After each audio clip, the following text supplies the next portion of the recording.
Other steps to fix the Windows installation process that fail because the hard drive have installed with format GPT is by make the partition scheme of the Windows master as GPT-2, and we can apply these steps to the laptop that equipped by UEFI BIOS.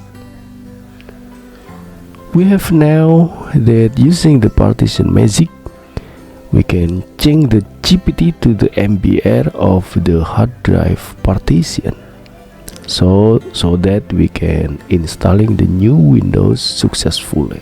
But still there is a possibility that the file on the hard drive will be lost.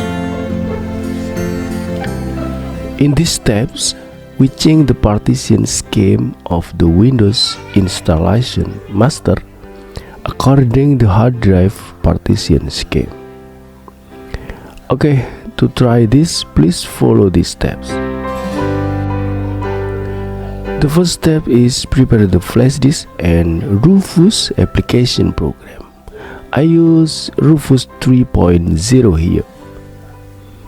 Second, prepare the ISO of the Windows 10. The next step is plug in the flash disk to the computer and open the Rufus. Click select and choose the ISO of the Windows. Okay, next step is choose GPT on the Rufus on the partition scheme. Click start and wait until finished.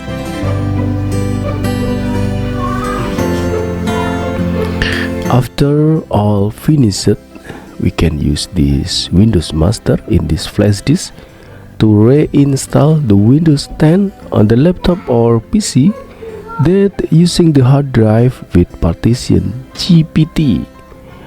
Of course, without lose the files in the hard drive.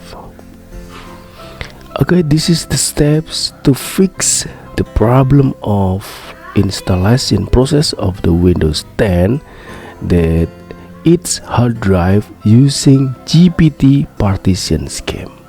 I hope this will help you. Thank you for watching, and don't forget to subscribe this channel and like, share this video, and see you next time. Wassalamualaikum warahmatullahi wabarakatuh.